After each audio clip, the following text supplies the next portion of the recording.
structure, I never know what you see. Oh, okay. I have no clue what you see when you go to your room. So I know nothing about what's there. According to that, I'm doing pretty good, but now you're making me doubt. All right, well, let's go ahead and get started here. This is the Earth as we know it. Since the age of satellites and things like that, this nice big blue ball with oceans and continents and stuff like that. But I'm sure that everybody knows that what you see when you look at that is just the very surface, just the very shell. This is the crust up here. The crust, the oceans, the atmosphere, etc. I'd like to go and start in the middle. And in the middle of the Earth, we have what's known as the inner core. The inner core is an iron-nickel alloy. It's solid. Now, gravitationally, it's heated to above, actually, 5,400 degrees. So it's very, very hot. It's above the melting point of a normal iron-nickel alloy. But because we have all the gravitational pressure pushing in, it keeps it solid. So it's this little solid ball in the middle, about 760 miles across, and it's the middle. That's the inner core. Not real interesting, to be honest. The outer core, as you move outward, it's the same alloy, but the gravitational pressure gets to be less. Because it's less, the outer core is actually liquid. Now, when I say it's liquid, it's not liquid like water. It's a very, very viscous sort of liquid, but it is liquid. Again, the temperature is very high, anywhere from 54 to 4,000 degrees, and it goes down to about 14,000 or 1,400 miles thick.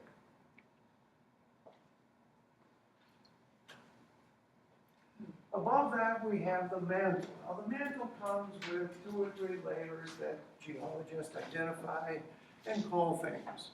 But the mantle is basically a silicate rock. We'll talk about silicates in a bit.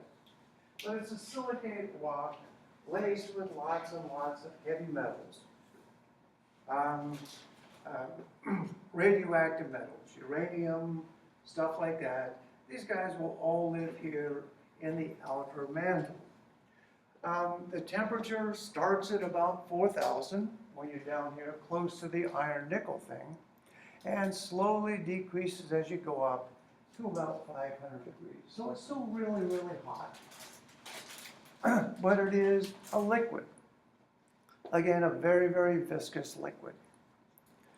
Now, the fact that the mantle is liquid is actually very important, because when you have a liquid like this in contact with something very hot and cooler on the outside, you get convection. The crust is the very upper part. The mantle is in contact with the crust. There'll be 2 types of crust we'll talk about, continental and oceanic. Continental is mostly granite-based. The oceanic is a basaltic mineral. The oceanic crust is much denser than the continental crust. So oceanic crust will sink and go underneath the continental crust. All the crust can be thought of as simply floating on this thing of mantle. Well, the mantle is fluid. These guys are solid. This is less dense, and this is most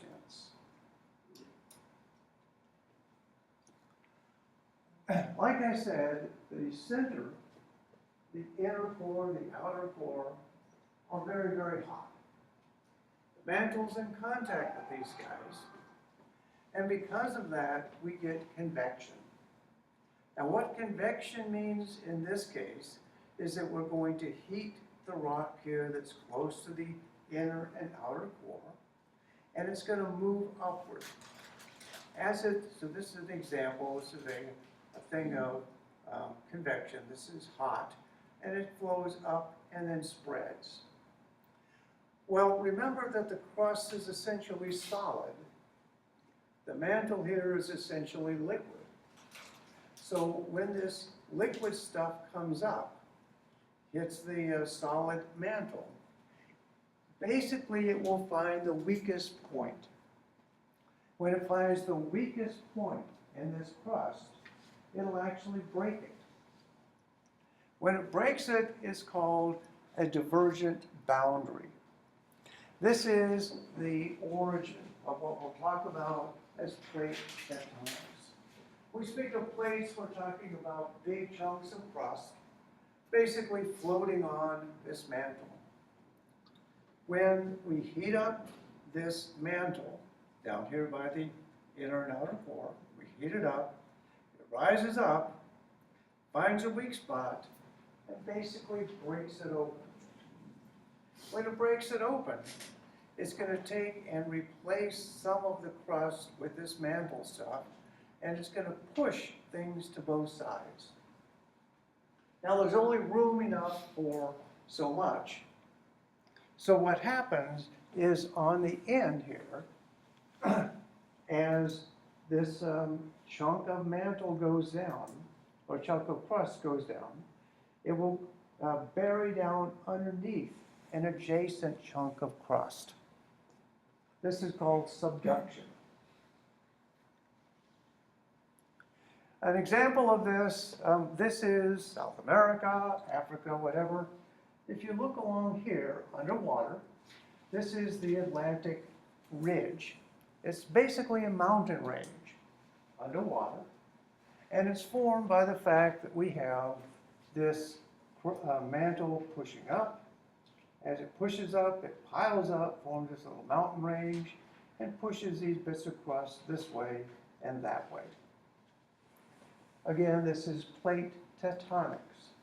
All of these continents are associated with plates. That's big chunks of crust. This is a map, sort of the plates. Now, it's kind of hard to see.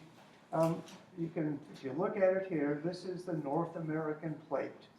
Here's Florida, and kind of looks like this. This is the North American plate. Greenland's up here too, so is Australia, part of Russia, whatever.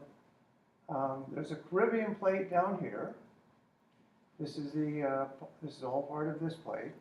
Down here we have the South American plate. Again, it goes all the way over to here. This is the African plate here. So this is it. Kind of looks like Africa. And up here we have the Eurasia plate. So this whole thing is on one plate, and this is Europe, and Asia is over here and here. Australia is down here somewhere, whatever.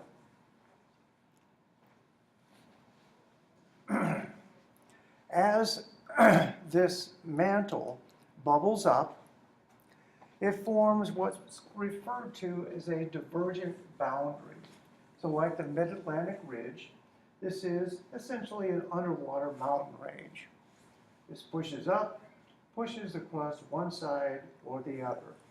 The important thing to note here is that when you push the crust apart, and one piece of crust, this would be oceanic, dives under another piece, this would be continental. Remember, this is less dense, this is more.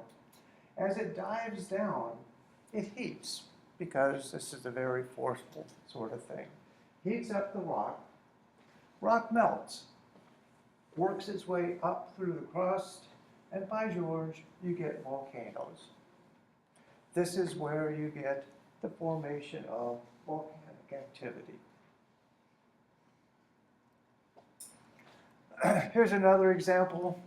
Here we have oceanic crust. It's dense. It slides down.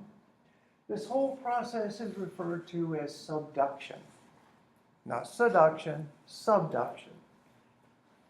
We're taking one piece of crust and pushing it beneath another. Again, when we do this, this heats up a lot, melts, comes up through the crust, and we get these massive volcanoes. We have these all over the world. We have our very own in North America. Mount St. Helens blew up very violently a few years ago. Mount St. Helens is right here at the junction of the Pacific Plate and the North American Plate. And what's happening here is we're pushing down, it's melting, it's coming up, and the whole Cascade Mountain range is basically formed from this sort of activity. This is impressive, but not nearly as impressive as South America. If you've ever looked at the map of South America, a relief map especially, this whole area here is just one massive, ugly mountain range. Huge thing. Well, the reason it's such a huge thing is this is the junction between the Pacific Plate here and, again, the South American Plate.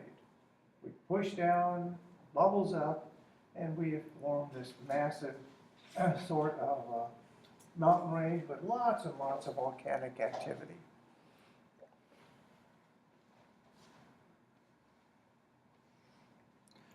This can also happen in the middle of the ocean. Here we have two oceanic crusts that are encountering each other.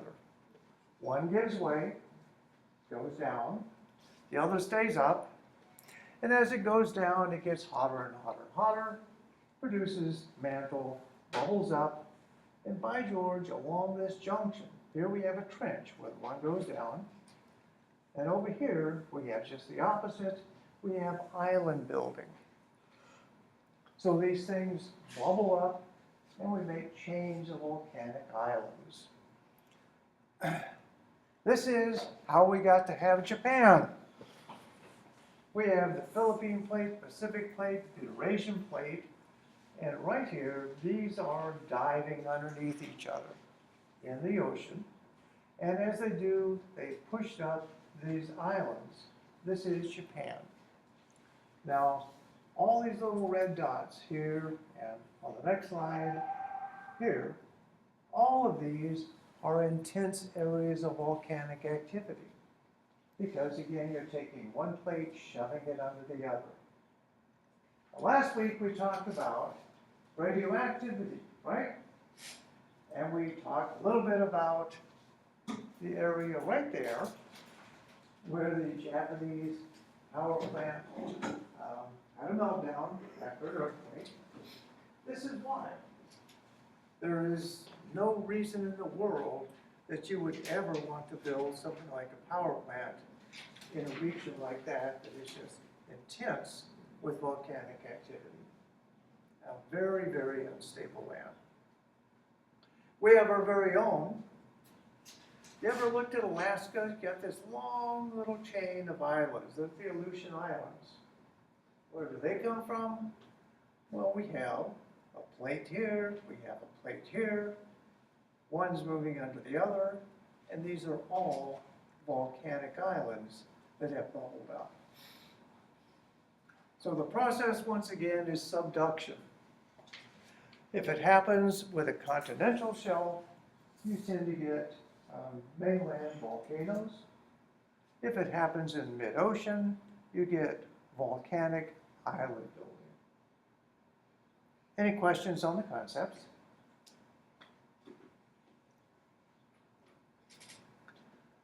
All right, we can also do subduction right over dry land. If we have a fracture or something in a continental plate, one continental crust can move under another, and when that happens, you get not volcanoes, but you get really impressive mountains. Really impressive mountains. This is where the Alps and the Himalayas come from. And again, these are not volcanic, but they're just really cute, impressive mountains caused by subduction in the middle of a continental shelf. Now, the fact that these plates move it is actually very important because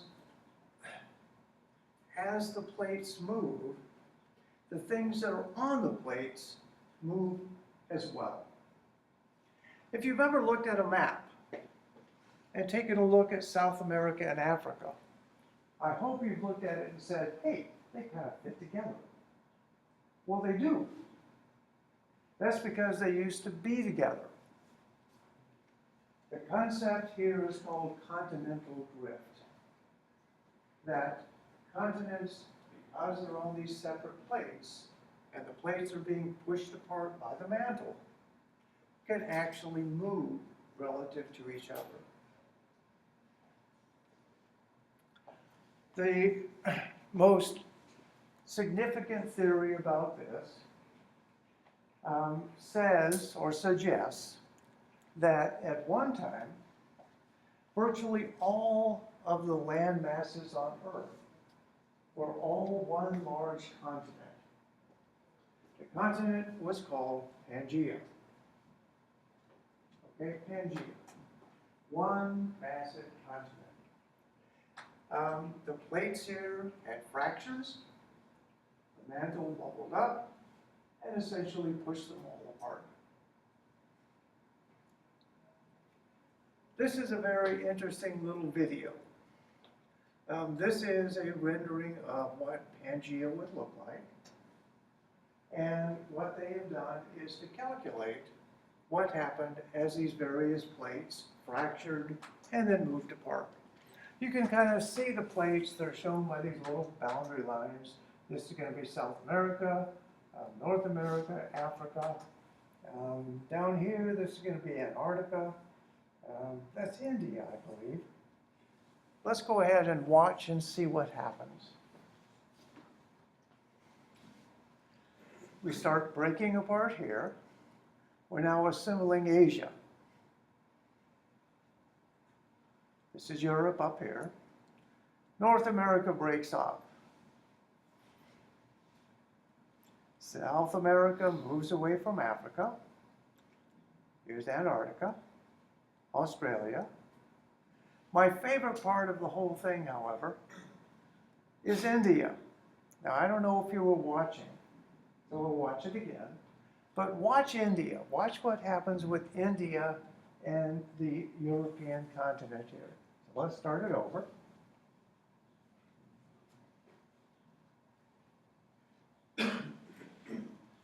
We're building Asia now. Antarctica, Australia. And boom, here goes India. Watch it. Going up, up, up, up, up, and slammed right into the belly of Asia. That's how we have such massive mountains right here in the Himalayas. That's where Mount Everest and everybody else came from. This guy just cut it right into the belly of it. Kind of an amazing sort of thing. Can that happen today? Again? Hmm? Can it happen again? Well, what happens, continental drift goes on constantly. I mean, all of these continents are still moving apart.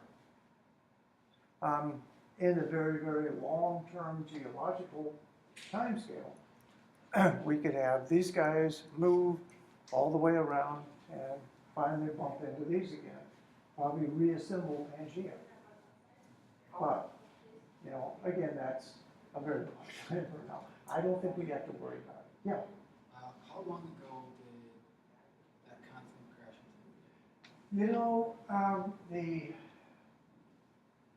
whole thing was formed about 4.5 billion years ago. That's when Pangaea was formed. It started basically falling apart shortly after that. We're probably talking oh, 300 or 400 million years Ago. ago. That's when it crashed. Mhm. And when did the dinosaurs die? About 60 million. So, you know, one of the things, life basically evolved on Pangaea and then split up. And that's why, you know, we have monkeys with tails on one continent and not on the other and stuff like that. All right, most of the crust consists of silicates. These are compounds of silicon, whatever. Mantle doesn't really make its way to the surface very often. And that's a good thing, because like I said, the mantle is actually really filled with heavy metals, radioactive metals, and in fact, mantle is really toxic. There are a few places on Earth, this is an example, where mantle is exposed. Nothing grows there because it's just soil, everything is just way too toxic for life as we know it to live there. So our crust is very special. Crust basically is rich in silicon, magnesium, iron, and oxygen. If you look at the breakdown of the elements in the crust, oxygen is the most, about 45%. Magnesium, silicon, then we go down to iron and other things. After you get past potassium, it's a very small percentage, but there's a lot there. There's a whole lot to deal with. Silicon dioxide is the most abundant compound in the crust. After that, we have oxides of magnesium, iron, aluminum, calcium, sodium, potassium. Again, this all adds up to over 99%, but there's still lots and lots and lots and lots of compounds that are there. When we have crust containing something like iron oxides, we tend to call these guys ores. This is an example of iron ore. It's very rich in iron-3 oxide. This is a lump of manganese ore. Iron ore, of course, is very important because this is where we get iron from. The process of getting iron is a fairly simple chemical reaction. We take iron-3 oxide, that's what they do in Gary. They take carbon and burn it to make carbon monoxide, heat them together in these blast furnaces, and we get iron metal coming out and forms CO2. It's the process of refining.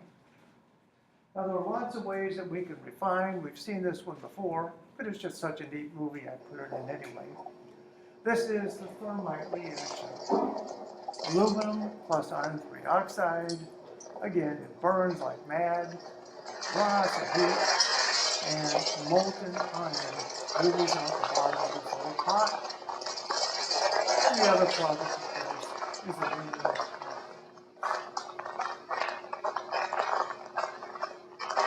This is a little flower pot, in case you forgot, with a hole in the bottom. So the iron metal dribbles into this big flower pot.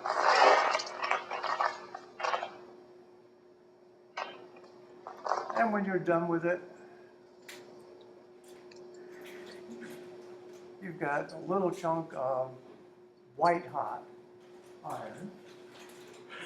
Once it cools down, it looks more like typical iron metal. It's just a simple example of refining from like an iron ore, iron-3 oxide. All that process for that little piece of cheese? Yep. Now, the main player in the crust are silicates. Silicate anion is a -4 charge, 1 silicon, 4 oxygens, and it's tetrahedral, perfectly tetrahedral. Silicon in the middle, 4 oxygen, 109.5 angles. Silicates come in lots and lots and lots of styles. This is zirconium silicate. It's a crystal. This isn't the one that most people think about when they think of zirconia silicon compounds. This one is manganese aluminum silicate, a very nice little gemstone. If you have zirconium with SiO2, this is the cubic zirconia. That, again, is a very nice looking little gemstone. This is the neat one. This is a silicate that contains potassium and uranium. So beautiful little crystals like that. This is calcium chromium silicate. Nice cubic crystals. Very cute little stuff. These are all silicates. The main player, however, is silicon dioxide. Silicon dioxide, when it's ground up, is what we call sand. Plain old sand. In its most common crystalline form, it forms these wonderful crystals of quartz. Now, silicon dioxide, so the little blue balls here are silicon, and they have 2 oxygens, and as you see, they crystallize into this wonderful three-dimensional array. And that's what gives this guy its beautiful sort of shape. But you can actually take silicon dioxide and crystallize it into many, many different forms. Instead of having it three-dimensional like this, if we simply take silicon dioxide and we make a two-dimensional array, we have what's called mica. If you've ever seen mica, mica is little tiny thin layers. Thin layers because the silicon dioxides exist as a two-dimensional array, not a three-dimensional. Mica is very useful, very, very resistant to heat. For many years it was used for the window onto an oven, for example, because it was very heat resistant. You could get it thin enough where you could see through it, and it really wasn't that toxic. If you crystallize this stuff in a one-dimensional array, we get asbestos, and that's bad. If you look at this asbestos under a microscope, you see that these are little tiny needles of silicon dioxide. Now, asbestos causes cancers and lung damage and stuff like that. The way it does it is you inhale asbestos dust. It gets down in your lung. Now imagine it's just this little microscopic needle. And every time you move, it punctures the cell. Now it doesn't go anywhere. You can't ever get rid of it. It just sits there and keeps poking holes in everything until finally you get sicker and sicker and sicker. So asbestos is a bad thing. Most houses, and I'm sure this building is still full of asbestos because it is very good at heat insulation. It was used everywhere for insulating properties. If we take silicon dioxide and we arrange it totally randomly, no crystal structure at all, we get what's called glass. Glass is actually a fluid because there is no crystal structure to it. It's just this massive array of silicon dioxide. If you heat it up, of course it flows. You can take it then and blow it and make martini glasses or anything else that you want. So silicon dioxide is the major compound in our crust. It exists as quartz, asbestos, mica, and sand. Those are the big guys. There's also a lot of calcium carbonate. Calcium carbonate is limestone. We have limestone cliffs, etc., all over the world. You can take limestone and mine it and cut it into pieces, build buildings from it, and stuff like that. But one of the neatest uses for limestone is to make cement. Well, this is a trick that the Romans learned many years ago, and they built an empire based on it. If you take limestone, which is calcium carbonate, and you heat it up, you can drive off the CO2 and you form calcium oxide, which is also called lime. All right, so you get this powdered lime. Don't want to breathe it, it's really kind of nasty stuff, whatever. But if you take lime and you kind of make a slurry with water, you get something that looks like cement. And if you let it sit, what happens is this lime, calcium oxide, will absorb CO2 from the air. And when it does, my gosh, it turns back into limestone. And that's where cement comes from. Now this is actually a really bad cement. It works, yes it does. It was the first one that they made. But the Romans were aware enough that when they were making this, if they heated their limestone in a pit with sand, that they wound up with a cement that was so much better. It was just really better. The silicon dioxide incorporated into the structure here and made a really, really hard cement. This was the Roman secret for so many years. Today we call it Portland cement. And again, you just take calcium carbonate, heat it in the presence of sand, finely pulverized sand, and you make this lime, well, mixed with silicon dioxide, add water, and it gets really, really hard. So this is a major industry in the world. Any question on the content here, concepts? All right, well, let's move ahead then.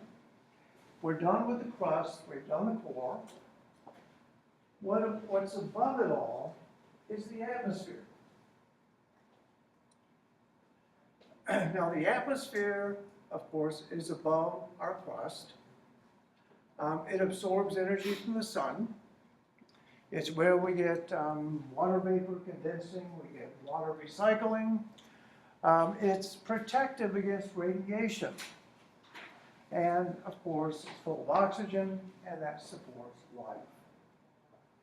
The atmosphere is actually mostly nitrogen, 78% nitrogen. We have about 21% oxygen, and this little tiny sliver here is everything else. The everything else is going to be argon, carbon dioxide, water vapor, your rare gases and stuff like that. Now the atmosphere exists in a series of layers around the Earth. And they're kind of divided both by their temperature and their physical properties and their distance, of course. The lowest layer, down where we live, is called the troposphere. Go up a bit, we hit the stratosphere. Jet planes tend to fly in this region here somewhere. Up above that, we have a region above the stratosphere where ozone tends to collect. Now, we're going to talk about ozone in a bit, but remember that this region is going to be rich in ozone. Mesosphere is above that. When you see, this is supposed to represent little meteors coming in, this is really the first bit of atmosphere that they'll hit. And this is the region that they tend to burn up. Satellites, whatever, fly above this, and this region up here way on top, where we have very thin gases, is called the thermosphere. So when we have northern lights for example, that's where these are. The troposphere is the lowest, 16 kilometers at the equator, 8 at the poles. This is 90% of the atmosphere. As you start at the bottom and head up, it gets colder and colder and colder. Drops about 6 degrees per kilometer. And up here, it's fairly cold. well, minus 50. The stratosphere is strange because as you continue to go up, the temperature actually increases. Now, when it increases, we'll talk about that in a second. It increases even though there's not much gas here at all, really. It has lots of ozone. That's our ozone layer there. It has very little water vapor because water is all down here. And it goes up to about 50 kilometers. Above that, we hit fairly rare gas in the mesosphere. Now, once you hit here, the temperature starts to decrease again. It goes about 70 kilometers up. The gases here are very, very scarce, and the density is very, very low. On the very top, we have the thermosphere. Thermosphere is called thermosphere because this is the layer, the first layer, that's going to absorb the energy from the sun. We talked about making nitrogen into carbon-14. This is the region where this stuff is going to happen. Again, the northern lights, sunlight comes in, particles come in, you ionize this gas, and you get the light. Called the thermosphere because all of this activity heats the gases up so much that they're estimated to be about 1,500 degrees. Now, that sounds like, wow, that's hot, and it is, but remember, there's no gas there. So if you were up in the thermosphere, you'd freeze instantly, even though the gas particles that are there are traveling like mad. They're traveling like mad because they're energized from the sun. We're going to talk about greenhouse gases in a bit, but this is just an introduction. When we have sunlight coming through the atmosphere and hitting the Earth, most of the gases, so we're talking nitrogen and oxygen, absorb very little energy from the sunlight. So that means that the sunlight just basically comes straight down and it hits the ground. The ground gets hot. As it gets hot, it radiates, infrared radiation. The infrared radiation that it radiates gets back out and would just go away. Except there are small concentrations of what we call greenhouse gases. Greenhouse gases, water vapor, CO2, ozone, methane. These guys, even though they're low concentration, when this radiation comes up, they will interact with the infrared radiation, and they absorb it. Once they absorb it, they're in an activated state. When they collapse back to a ground state, they emit that radiation. And with a greenhouse gas, it's going to go in all directions. So that means it goes back into the atmosphere. Bottom line is, the more greenhouse gas you have, the more radiation bounces back towards Earth, and the hotter it gets. So that's what a greenhouse gas is. We'll talk about warming in a bit.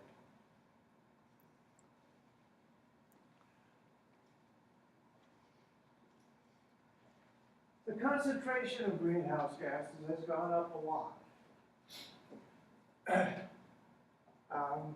15% in the last 100 years. Now this is, again, water vapor, we can't help that. CO2, methane, we could help those. Ozone, we really can't help that one. So the big problems are going to be CO2 and hydrocarbons like methane. When you have greenhouse gases build up and the energy bounces back towards Earth, we do ugly things like melt ice caps, we warm the Earth, we flood at sea level, and because the oceans heat up, we get massive and truly impressive storms. So this is one of the effects of global warming. We talked about the stratosphere, and we said that in the stratosphere we have ozone. Now, ozone is actually a toxic gas. When you have a thunderstorm coming, and we might have some tonight, you can smell it coming. Well, the smell is actually ozone. Electrical discharge in the presence of oxygen will form ozone. But this is ozone collecting up in the stratosphere, so way, way up there. The nice thing about ozone is that ozone absorbs UV radiation very effectively. The sun kicks out lots and lots of UV radiation. If it wasn't for the fact that ozone was able to soak it up, we would be, well, really badly radiated with UV radiation. Once again, if we convert ozone to oxygen, ozone will absorb UV radiation, but oxygen does not. Now, this is important because in the industrial age, we developed the concept of refrigeration. The refrigerants that we used were based on hydrocarbons, chlorofluorohydrocarbons. Freon is an example. It was discovered in the 70s that freon, when it was released here on Earth, would go into the stratosphere, literally, and it would react with ozone and convert it to oxygen. So this was eating the ozone layer. We've seen that, we all know that UV light is categorized as UVA, UVB. UVB is the short wavelength. This is the UVA gives you suntans, but UVB causes damage. Very energetic rays. These will cut right through you and cause skin cancers and stuff like that. It was observed that, well, once we got satellites up and we could monitor everything in sight, it was observed in 1979 or so, in the 70s, that when they mapped the ozone concentration around the world, I don't know why they did that, but they did, that, oh my gosh, this is Antarctica, there was a hole. Blue represents the lack of ozone. Red means lots, that it's a big hole. It was thinning. Now, nobody could quite figure out why. In some Nobel Prize winning chemistry, somebody figured out that the radicals that were formed from freon and its derivatives were the things that were responsible. This is a radical. Let's take methane, just as a molecule. A radical is something with one unpaired electron. Now we remember back from chapter 1 or 2, things like to have electrons in pairs. So this is a very reactive species. If this radical interacts with something like this carbon compound, you can form a carbon radical. Now the carbon radical here is essentially planar. We have the radical localized in a p orbital. I've shown it up here, but actually it's both places at the same time. Just like we can do electrostatic potential maps, we can do spin density. Spin density shows where you're most likely to find this unpaired electron. Well, these guys are very, very reactive. Now, radical chemistry had been known for a long time. What they finally figured out was that Freon and its derivatives could break a carbon-chlorine bond in a reaction that was catalyzed by light. So you're thinking this molecule Freon up in the stratosphere, sunlight hits it, and it breaks the carbon-chlorine bond. When it does that, it forms this radical, which is actually stable as a rock, but it releases the chlorine radical that isn't. In the award-winning work, somebody figured out that the chlorine radical can react with ozone. When it reacts with ozone, it converts O3 into oxygen. This stuff absorbs UV light, this does not. Now this chloroxy radical that we formed can actually pair up to form this non-radical species. And one of the things that it does is to split off a chlorine. And what we do is we reform a chlorine radical. So think about this. We start with a chlorine radical, we do all this chemistry, and we wind up with a chlorine radical.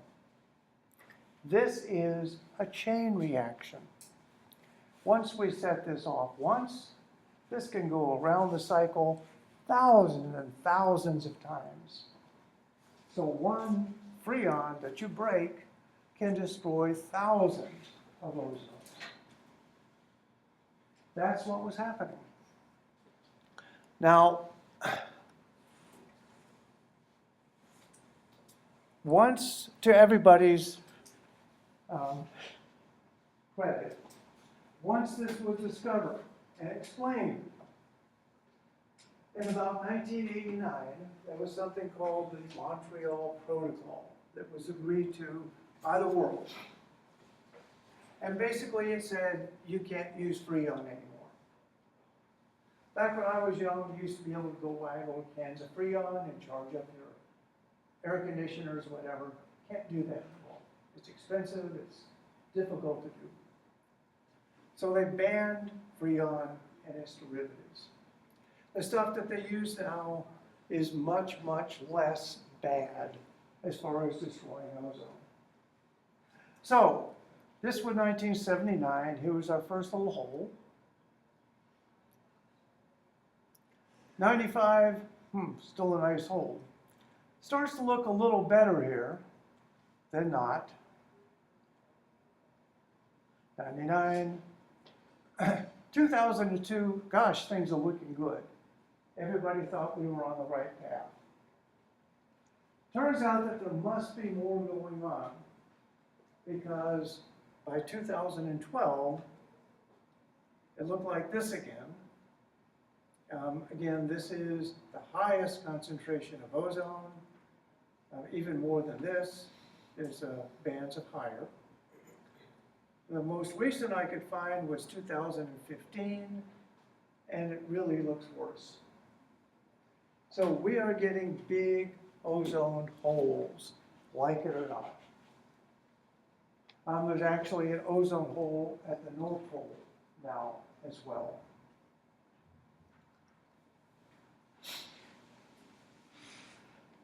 Back in the days when they were pushing for the protocol, they did some computer projections that if we continued to pump ozone into the atmosphere, what was going to happen. So here we're not in Antarctica anymore. This is North America. We have nice layers of ozone up here protecting us. It's a little bit less in the Caribbean. That's why you burn so much down there. What they calculated was what would happen if we did not pass this protocol, if we did not ban these things. And here's what the computer spit out. 74, 94, still got some. 2009, it's starting to disappear. 20, 40, and finally 60, it's darn near all gone. The consequences of this would be very, very significant. You literally could not go outside for any length of time without being badly radiated. You really couldn't. It's a significant sort of thing. All right, let's go back to greenhouse gases and global warming. Again, we said greenhouse gases are bad because they absorb infrared radiation and then they radiate it back. As they do, things warm up.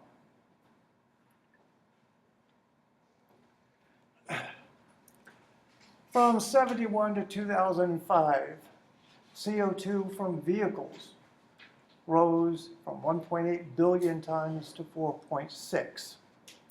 Temperature went up about 0.7 degrees. In those days, they predicted that by 2100, we would have a 2-degree centigrade increase if nothing happened. This has been replaced by much more dire predictions. Again, sea level has risen a foot or so in the last 100 years. One of the real reasons for this is the global emissions of greenhouse gases. From 70s to 2004, it went up a total of 70%. Now, you know, these are industrialized nations that are coming out of whatever, and they're building factories, and they're making power and stuff like that. You could argue that they have the right to do that. We did it first, but we can't just tell them they can't. So it's a real problem politically. If you make a plot of the temperature versus the carbon dioxide concentration, here's our temperature, here's CO2, there's a pretty convincing correlation. Now, you know, as we go up here, this starts at 1880, goes up to 2000 and something. As we go up here, the change in temperature that you see is small. And a lot of people look at global warming and say, hey, the effect's half a degree. I don't care. Well, if you go back and you dig through records and everything else, you can actually estimate fairly closely what the temperature was going all the way back to, well, medieval times and before. In medieval times, there was what was called a warm period. Things were warm, everybody was good, they went off on crusades, killed each other and stuff like that. It was a great time. But about 1600 or so, there was what was called the Little Ice Age. In the Little Ice Age, Europe froze. All the rivers, all the everything froze solid. And they did not thaw in summertime. The Little Ice Age. What was the change in temperature? Maybe drop half a degree. Drop of half a degree. This is something from the time, this is the Thames River in England. And it froze so solid for so long that they actually used it for fairs and stuff like that, just like a giant frozen lake in the middle of winter here. And this was half a degree change. The effect really can be phenomenal. Well, right now we have the opposite effect. We're going up. As the temperature goes up, well, several things are happening. The polar caps are melting. Permafrost, that's a poor little polar bear there looking for an ice floe. Permafrost. Permafrost is permanently frozen ground. Okay? Been there for a very long time. Permafrost is full of methane. Now, what's methane? Methane is one of the worst greenhouse gases. when permafrost defrosts, the methane comes bubbling out. As it bubbles out, temperature goes up, more defrost, bubbles out more, bubbles. It's a very difficult, very dangerous thing. As the world warms, we're going to get fabulous storms. Again, the numbers for melting of the ice caps and flooding, we can essentially expect all coastal cities to be hit with this at one time or another. Temperature increase now, predicted by 2100, isn't 2 degrees anymore. In some places like this, it's going to be 5 to 7 degrees. That's centigrade, that's 10 to 12 degrees Fahrenheit. So that's really hot. Problem with that, lots of problems with that. You take places where they grow food, you raise the temperature that much, you're not going to be able to grow things that you could, etc. It's a bad thing.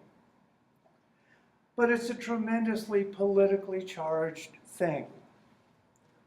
A lot of people just want to say global warming doesn't exist. Newly developed economies, India and China, do they have the right to burn coal and make steel and pollute the atmosphere? Is it really up to us to tell them they can't do that? Is it just a political question now? And actually it is. To end here on a positive note, maybe 3 days ago on Earth Day, the 2015 Accord in Paris came into effect. These are all the people that sat there and they negotiated this thing, and they came up with these agreements to try to limit the temperature rise to 2 degrees centigrade or less over the next number of years, etc. That's a good step. Even developing countries signed on to it. Everybody seems to really understand now that this is happening and that it's important. I'll end with this very simple note. We've been able to go to Mars, take samples, do this and do that, and that's kind of neat. The latest data suggests that a long time ago, Mars had oceans, maybe life, but it underwent a climate change. And now it's nothing but a big rusty ball. If there is water, it's buried deep. If there was life, it's got to be buried deep too. There's no atmosphere to protect it. It's just a big rusty ball. Something we need to think about. So that's what we had. That's it. All right. That is chapter 12. Once again, the exam questions will simply cover concepts and vocabulary. So make sure that you understand concepts and vocabulary. Things like subduction, divergent boundaries, global warming, what greenhouse gases are, things like that. So the exam is different from the final? Yeah. Okay. No point, right? Well, I Well, we'll have see. your exam 3 and then final. He said we don't have to take the final. I know, but there's an exam before.